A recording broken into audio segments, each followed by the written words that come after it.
Nous sommes ensemble pour parler de la RDC avec son nouveau partenaire, les États-Unis. Les États-Unis qui conseillent par les canaux des experts de la Maison-Blanche, qui conseillent à la RDC qu'en perspective des entreprises américaines qui viennent s'installer dans le pays, il faut lancer les stocks exchange de Kinshasa, donc les marchés boursiers de Kinshasa, le plus grand marché de matières premières du monde en se dotant d'une bourse de valeurs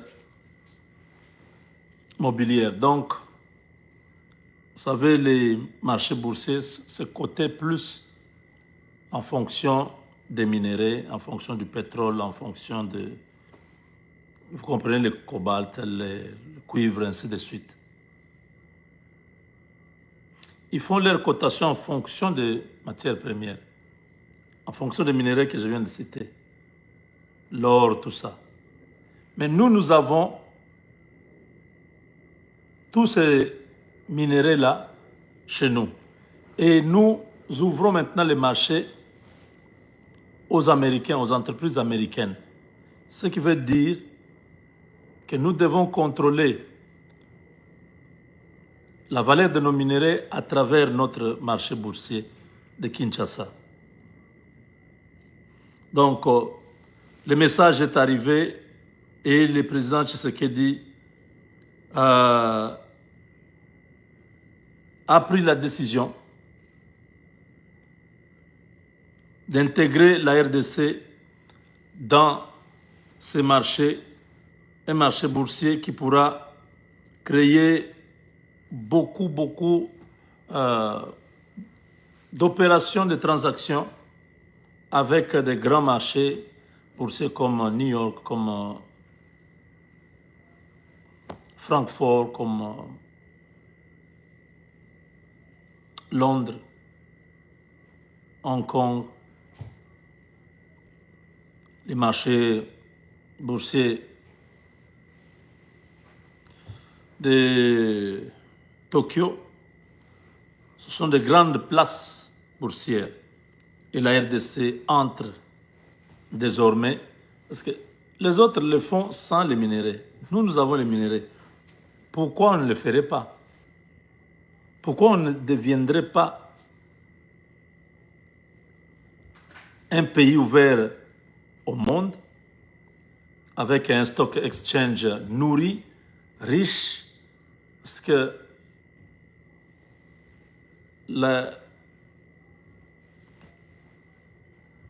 les mouvements, les flux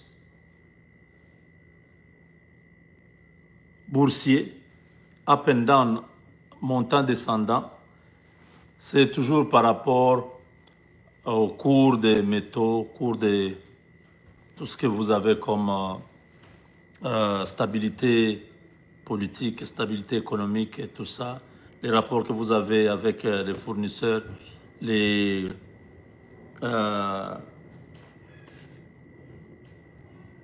canaux d'approvisionnement et tout ça. Dans des zones à haut risque où certains métaux sortent difficilement, la spéculation va être aussi par rapport à tout ça. Donc, vous connaissez que la RDC a déjà pratiquement la structure, le centre financier.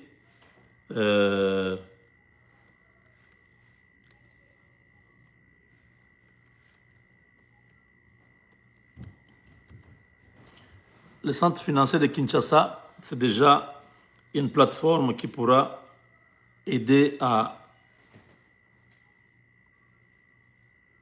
héberger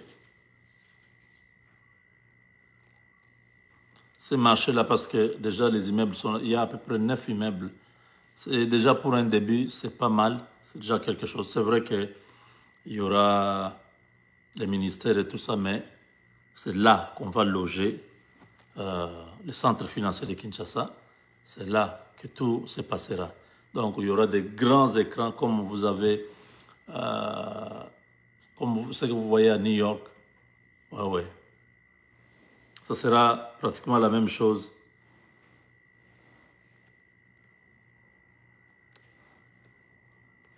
On va venir former les gens. On va vous amener à comprendre comment ça fonctionne. C'est très important. Ceux qui ont fait les finances comme moi, ils comprennent. Ce sont des concepts que nous avons eu à étudier, à faire des cas, à faire les visites au niveau de ces marchés boursiers pour comprendre comment l'investissement, comment on investit, les retours en investissement, tous ces concepts. Maintenant, là, avec la RDC, beaucoup d'entreprises congolaises seront cotées en bourse. Les entreprises américaines sont déjà cotées en bourse. Et chez nous, ça va nous permettre, avec, c'est quoi la banque ici? Citibank. Avec la Citibank qui est le conseiller du gouvernement congolais en matière de finances, va nous aider. Donc, la RDC va mettre vraiment en œuvre cette nouvelle structure qui est soutenue par les Américains. Vous savez que l'argent qu'on consomme dans le monde, c'est américain. Le système SWIFT, c'est américain. Donc, tous les réseaux financiers dans le monde est contrôlé à partir des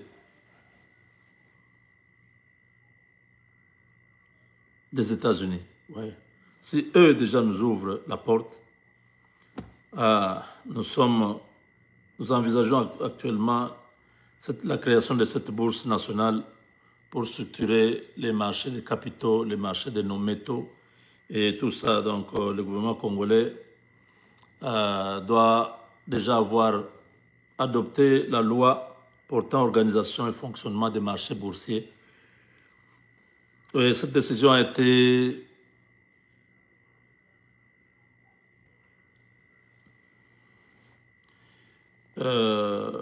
approuvée par le président de la République au courant de la semaine qui vient de s'écouler.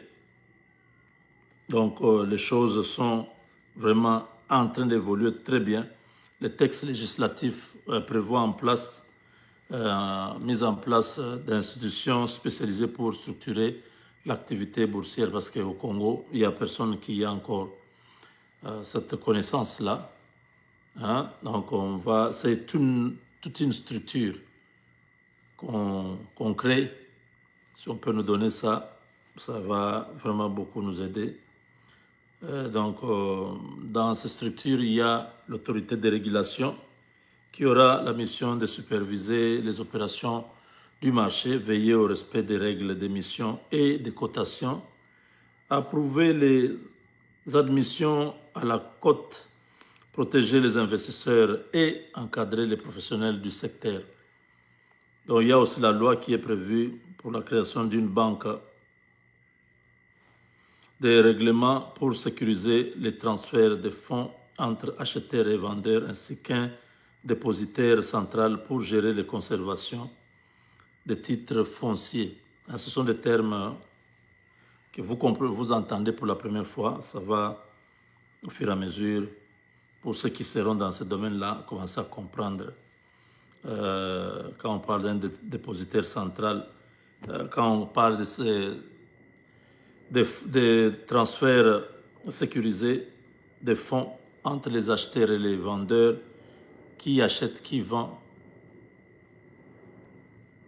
Aux États-Unis, j'ai suivi qu'il y a encore quelques histoires là où les gens achètent et vendent. Une bourse, vous pouvez acheter et vous revendez si vous trouvez que c'est les pronostics, les analyses faites, euh, les projections vont dans le sens que vous allez gagner. Vous pouvez profiter des actions que vous avez achetées et les revendre. Vous pouvez perdre comme vous pouvez gagner. Tous les jours, on appelle ça trade. Donc, les gens tradent tout le temps. Et des fois, ça marche. Des fois, les gens perdent de l'argent. Elon Musk a perdu plusieurs milliards dernièrement. Bon, lui, tout était politisé parce que ses adversaires voulaient le prouver qu'il avait fait un mauvais choix d'aller en politique. Il fallait qu'il rentre dans ses affaires. Lui-même a dit, il a terminé la mission que Trump lui avait donnée. Il va de moins en moins être encore à côté de Trump parce qu'il doit s'occuper de ses business. Donc,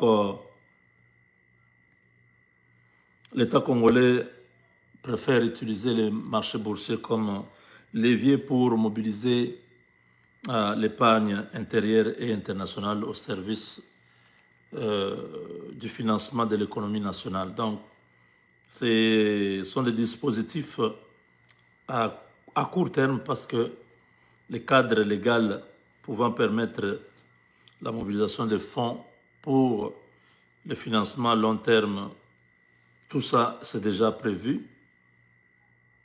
Donc, les défis que cela pourra avoir en RDC, la réussite de ces projets dépendra de plusieurs facteurs.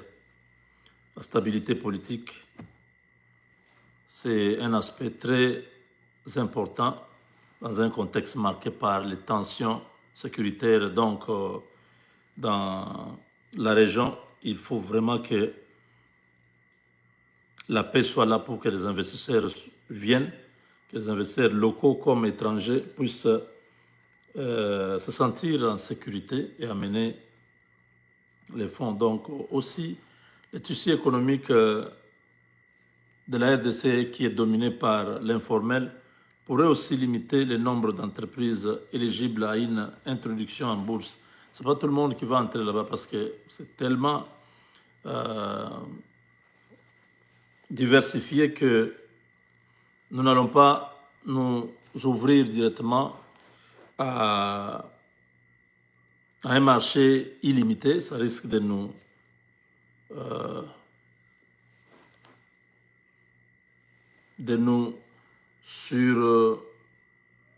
surcharger et le résultat ne sera pas ce que nous attendons. Donc, il y a beaucoup de choses qu'il faut préparer. Il faut surtout former les dirigeants d'entreprises à comprendre comment ça fonctionne pour s'ouvrir au capital. Dans ce secteur, vous aurez des courtiers, donc les intermédiaires, qui vont beaucoup travailler. Vous donnez l'argent aux intermédiaires, c'est eux qui font les trading. Vous avez les analystes qui vous donnent les tendances, qui vous donnent un peu les pronostics. Hein? Donc, c'est un marché où on spécule hein, tout le temps. On peut spéculer. Je n'ai toujours pas aimé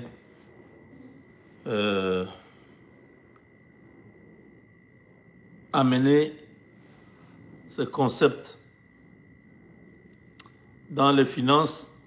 C'est un peu comme une mafia. Parce que ceux qui contrôlent cette histoire-là derrière les rideaux, ça a été toujours compliqué. C'est très compliqué. Les logiciels même qui gèrent ces marchés boursiers, ça coûte des milliards de dollars. Qui finance pour qu'on puisse concevoir ces logiciels? Vous ne savez pas. Donc, bref, je ne veux pas ici vous faire peur, mais c'est mondial. Hein? Beaucoup de pays. Je crois que le Nigeria a aussi déjà son marché boursier. Bon, disons que on va les faire comme ça. Je dis, pour ceux qui sont vraiment... ceux qui n'aiment pas les chocs, il ne faut pas entrer dans ça. Mais c'est quelque chose qui peut vous rendre riche. Vous pouvez avoir beaucoup d'argent, surtout les entreprises. C'est eux qui bénéficient parce qu'ils ils protègent leurs investissements à travers les avoirs qu'ils possèdent. Donc voilà, la RDC est sur le bon chemin parce que là, en Afrique centrale, nous serons les premiers, les seuls. Je crois en Afrique du Sud, oui, ils peuvent avoir ça. En Afrique du Nord, je ne crois pas. Mais le Nigeria peut avoir ça.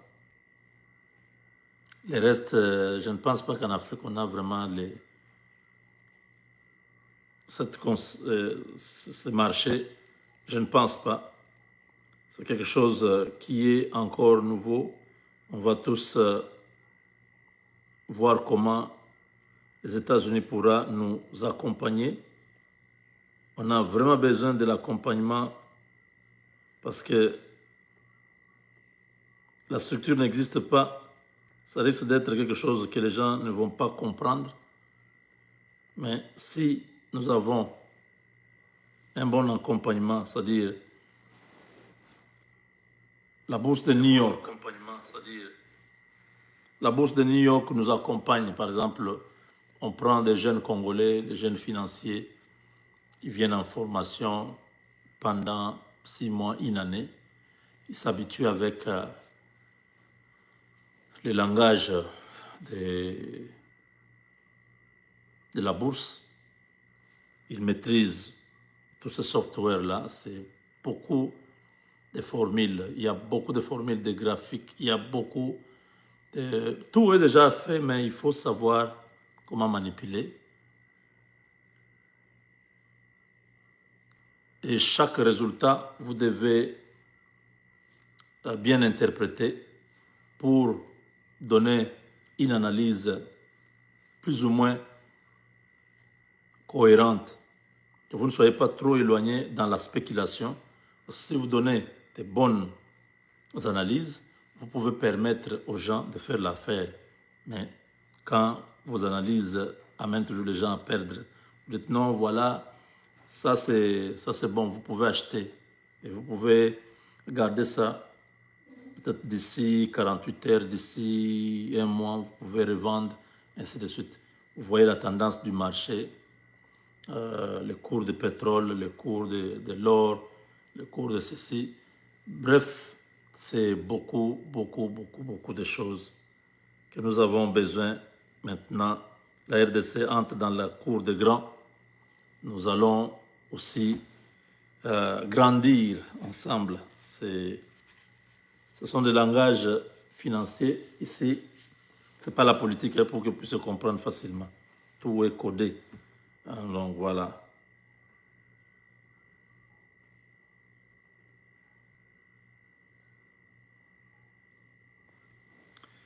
Donc, vous vous adaptez déjà, Caleb. Merci beaucoup.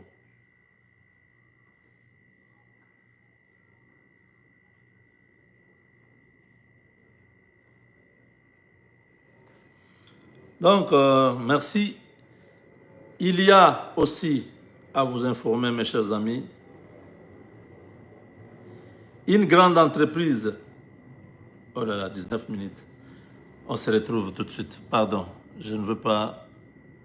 Les gens disent non, vous avez